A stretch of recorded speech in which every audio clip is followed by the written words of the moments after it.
Hormone এবং গঠনগত পরিবর্তনসমূহের সূচনার ফলে ফুলের আদি গঠনটি অর্থাৎ ফ্লোরাল প্রাইমর্ডিয়ালের বিভেদীকরণ এবং অধিকতর পরিস্ফুটন ঘটে। পুষ্পবিন্যাস গঠিত হয় যা পুষ্পমুকুল ধারণ করে এবং এই পুষ্পমুকুল পরে ফুলে পরিণত হয়। ফুলে পুং ও স্ত্রী জননতন্ত্র গঠনকারী অংশসমূহের বিভেদীকরণ ঘটে এবং পুংস্তবক ও স্ত্রীস্তবক বিকশিত হয়।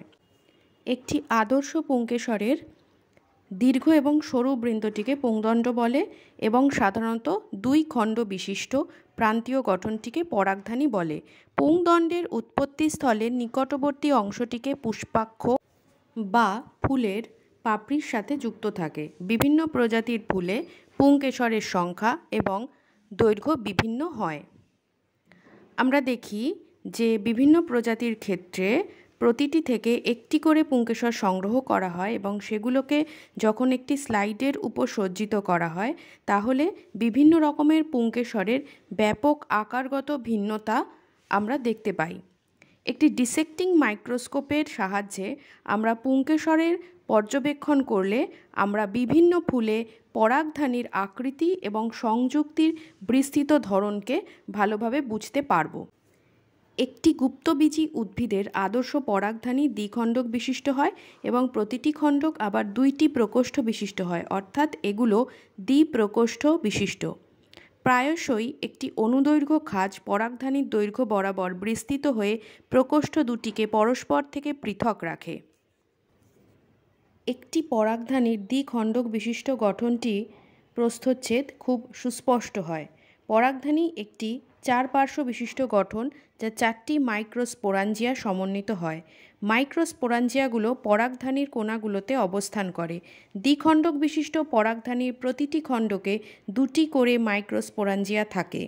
মাইক্রোস্পোরাঞ্জিয়া আরও বৃদ্ধি পায় এবং পরাগথলিতে পরিণত হয়। এগুলো একটি পরাগধানীর সম্পূর্ণ দৈর্ঘ্য বরাবর অনুদৈর্ঘ্যভাবে বিস্তৃত থাকে এবং পরাগ রেণুতে পরিপূর্ণ থাকে। প্রস্থচ্ছেদে একটি আদর্শ মাইক্রোস্পোরাঞ্জিয়ামের প্রান্তরেখা অনেকটা বৃত্তাকার হয়।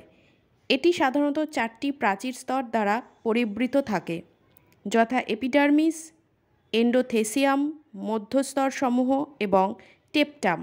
মাইক্রোস্পোরাঞ্জিয়ামের বাইরের দিকে 3টি প্রাচীর স্তর সুরক্ষা প্রদানের কাজ করে এবং পরাগধানীর বিদারণ ঘটিয়ে পরাগ রেণুর নির্গমনে সাহায্য করে।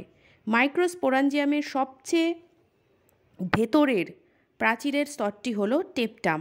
এটি বর্ধনশীল পরাগ রেণুগুলোতে পুষ্টির যোগান দেয়। টেপটাম কোষগুলো ঘন সাইটোপ্লাজমে পূর্ণ থাকে এবং সাধারণত একাধিক নিউক্লিয়াস বিশিষ্ট হয়। যখন পরাগধানীটি অপরিণত থাকে তখন একগুচ্ছ ঘন সন্নিবিষ্টভাবে সজ্জিত একই প্রকারের কোষ দ্বারা গঠিত রেণু ধারণ কলা প্রতিটি মাইক্রোস্পোরাঞ্জিয়ামের কোষীয় অংশটি দখল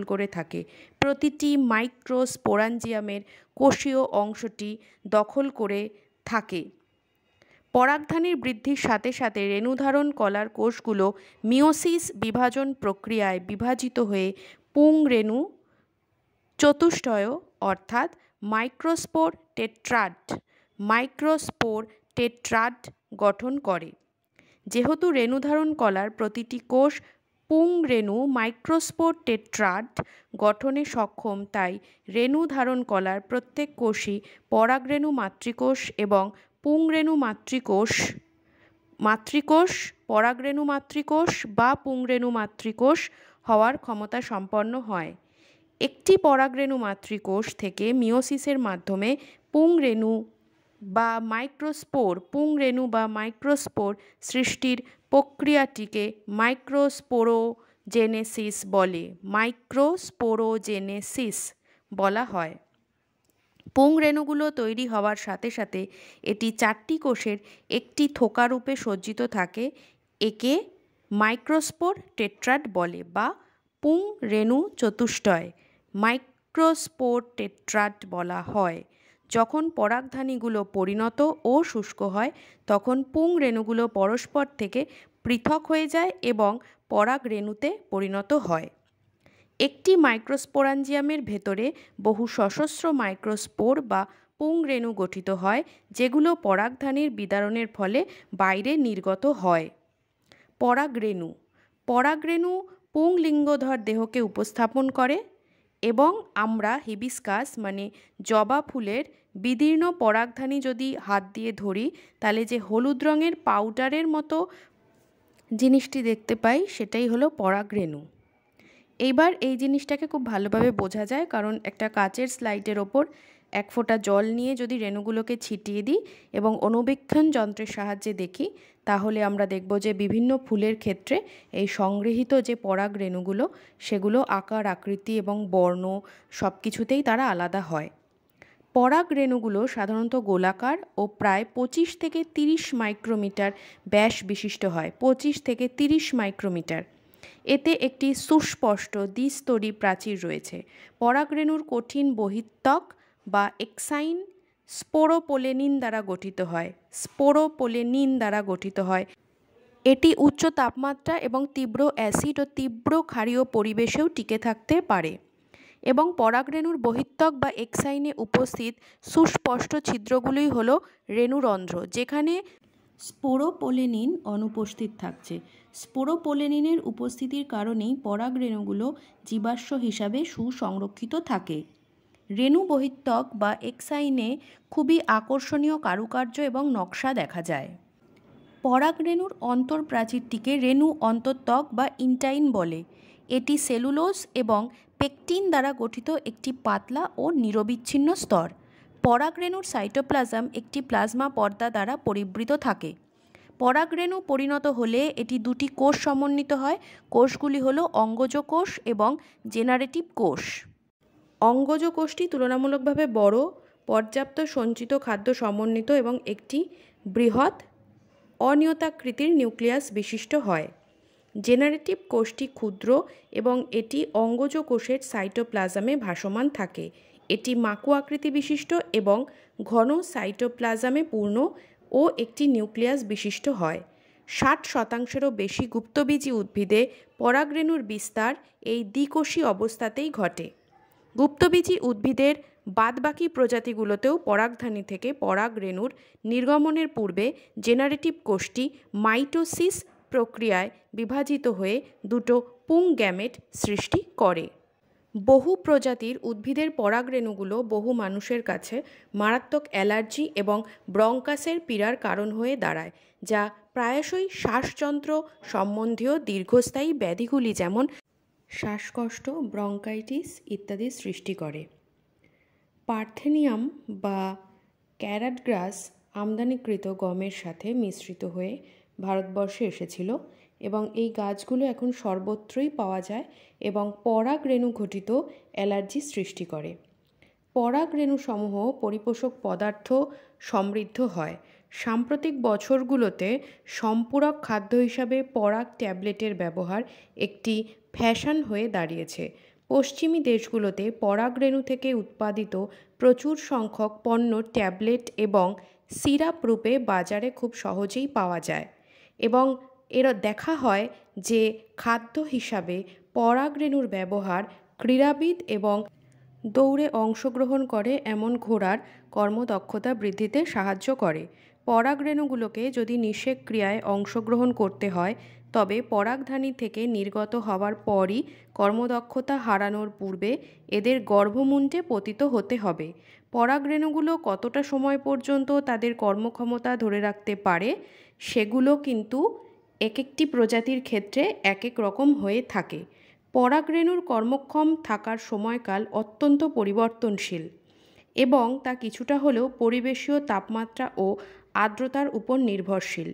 কিছু দানাশস্য যেমন ধান ও গমের ক্ষেত্রে পরাগরেণুগুলোর নির্গমনের 30 মিনিটের মধ্যেই কর্মক্ষমতা হারিয়ে ফেলে এবং রোজেসেই লেগুমিনেসি গোত্রের কিছু উদ্ভিদে পরাগরেণুর কর্মক্ষমতা মাসের পর মাস অবধি বজায় থাকে। কৃত্রিম ইনসেমিনেশনের জন্য মানুষসহ বহু প্রাণীর বীর্য বা শুক্ররস সংরক্ষণের কথা আমরা জানি, সেরকমই বহু সংখ্যক প্রজাতির পরাগরেণুগুলোকে বহু বছর ধরে তরল নাইট্রোজেনে, মানে যেটা -196 ডিগ্রি সেন্টিগ্রেডে সংরক্ষণ করা বলে, সেই সংরক্ষণ করা সম্ভব হচ্ছে। এ ধরনের সঞ্চিত পরাগরেণুগুলো সিড ব্যাংকের মতো পোলেন ব্যাংকে শস্য প্রজনের কর্মসূচিতে ব্যবহৃত হতে পারে। গর্ভকেশর, স্ত্রী রেণুস্থলী বা ডিম্বক এবং ভ্রূণ রেণুস্থলী থাকছে এইবারের আলোচনায়। স্ত্রী স্তবক একটি ফুলের স্ত্রী জনন তন্ত্র উপস্থাপন করে। স্ত্রী স্তবক একটি মাত্র গর্ভকেশর দ্বারা গঠিত হতে পারে বা একাধিক গর্ভকেশর বিশিষ্ট হতে পারে। স্ত্রী স্তবকটি একাধিক গর্ভকেশর বিশিষ্ট হলে গর্ভকেশরগুলো পরস্পর যুক্ত হয়ে গর্ভপত্রী বা মুক্ত হয়ে মুক্ত গর্ভপত্রী হতে পারে। প্রতিটি গর্ভকেশর 3টি অংশে সমন্বিত: গর্ভমুণ্ড, গর্ভদণ্ড এবং গর্ভাশয়। গর্ভমুণ্ডটি পরাগরেণুর অবতরণ স্থল হিসাবে কাজ করে। গর্ভমুণ্ডের নিচের দীর্ঘ সরু অংশটি হল গর্ভদণ্ড। গর্ভকেশরের মূল দেশের স্ফীত অংশটি হল গর্ভাশয়। গর্ভাশয়ের অভ্যন্তরে গর্ভাশয় প্রকোষ্ঠ বা লোকিউল রয়েছে। গর্ভাশয় প্রকোষ্ঠের অভ্যন্তরে অমরা অবস্থান করে। একটি আদর্শ গুপ্তবীজী উদ্ভিদের ক্ষেত্রে ডিম্বক হলো একটি ক্ষুদ্র গঠন যা ডিম্বক বৃন্তের সাহায্যে অমরার সাথে যুক্ত থাকে। ডিম্বক দেহটি যে অঞ্চলে ডিম্বক বৃন্তের সাথে মিশে যায় তাকে ডিম্বক নাভি বলে। তাই ডিম্বক নাভি ডিম্বক ও ডিম্বক বৃন্তের মধ্যেকার সংযোগ স্থলটিকে উপস্থাপন করে। প্রতিটি ডিম্বকের একটি বা দুটি সুরক্ষা আবরণী রয়েছে, যেগুলোকে ডিম্বক ত্বক বলে। ডিম্বক ত্বক ভ্রূণপোষক কলার শীর্ষস্থিত একটি ছোট রন্ধ্র ব্যতীত বাকি অংশটিকে আবৃত করে রাখে এবং এই ছিদ্রটিকে ডিম্বক রন্ধ্র বলে। ডিম্বক রন্ধ্র প্রান্তের বিপরীত দিকটি হল ডিম্বক মূল, যা ডিম্বকের মূল দেশকে উপস্থাপন করে। ডিম্বক ত্বক দ্বারা পরিবৃত একটি কোষগুচ্ছকে ভ্রূণ পোষক কলা বলে। ভ্রূণ পোষক কলার কোষগুলোতে পর্যাপ্ত পরিমাণে সঞ্চিত খাদ্য থাকে। ভ্রূণ পোষক কলার মধ্যবর্তী স্থানে ভ্রূণস্থলী বা স্ত্রী লিঙ্গধর দেহ বর্তমান। একটি ডিম্বকে সাধারণত একটি স্ত্রী রেণু থেকে গঠিত মাত্র একটি ভ্রূণস্থলী থাকে। মেগাস্পোরেনজেনেসিস। স্ত্রী রেণু মাতৃকোষ থেকে স্ত্রী রেণু সৃষ্টির প্রক্রিয়াকে মেগাস্পোরেনজেনেসিস বলে। ডিম্বক সমূহ ভ্রূণ পোষক কলার ডিম্বকরন্ধ্রীয় অঞ্চলে বিভেদিত হয়ে একটি মাত্র স্ত্রী রেণু মাতৃকোষ গঠন করে। এটি হল ঘন সাইটোপ্লাজম এবং একটি সুস্পষ্ট নিউক্লিয়াস সমন্বিত বৃহৎ কোষ। স্ত্রী রেণু মাতৃকোষে মিওসিস কোষ বিভাজন দেখতে পাই। মিওসিসের ফলে 4টি মেগাস্পোর বা স্ত্রী রেণু সৃষ্টি হয়। স্ত্রী লিঙ্গধর দেহ বেশিরভাগ সপুষ্পক উদ্ভিদ সমূহই কার্যকর এবং দেখা যায় অপর 3টি বিনষ্ট হয়ে যায়। কেবলমাত্র কার্যকর স্ত্রী রেণুটি স্ত্রী লিঙ্গধর দেহ বা ভ্রূণস্থলী গঠন করে। একটিমাত্র স্ত্রী রেণু থেকে ভ্রূণস্থলী তৈরি হওয়ার এই পদ্ধতিকে মনস্পরিক বৃদ্ধি বলা হয়। কার্যকর স্ত্রী রেণুর নিউক্লিয়াসটি মাইটোসিস প্রক্রিয়ায় বিভাজিত হয়ে 2টি নিউক্লিয়াস গঠন করে, যেগুলো পরস্পরের বিপরীত মেরুতে পৌঁছানোর পর 2টি নিউক্লিয়াস বিশিষ্ট ভ্রূণস্থলী গঠন করে। নিউক্লিয়াসের আরও 2টি পর্যায়ক্রমিক মাইটোসিস বিভাজনের ফলে ভ্রূণস্থলীর 4 নিউক্লিয়াস বিশিষ্ট ও পরে 8 নিউক্লিয়াস যুক্ত দশার সৃষ্টি হয়। এই সব মাইটোসিস বিভাজনগুলো পুরোপুরিভাবে মুক্ত নিউক্লিয়াস বিভাজন, অর্থাৎ নিউক্লিয়াসের বিভাজনের পরপরই কোষ প্রাচীর গঠিত হয় না।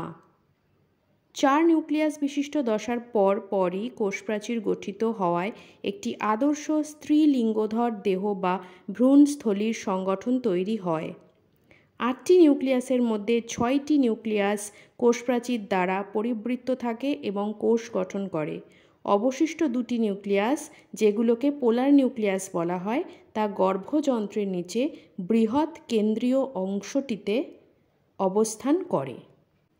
ভ্রূণস্থলীতে কোষ সমূহের একটি বৈশিষ্ট্যসূচক বিন্যাস দেখা যায়, ডিম্বক রন্ধ্র প্রান্তে 3টি কোষ একত্রিত হয়ে গর্ভযন্ত্র গঠন করে।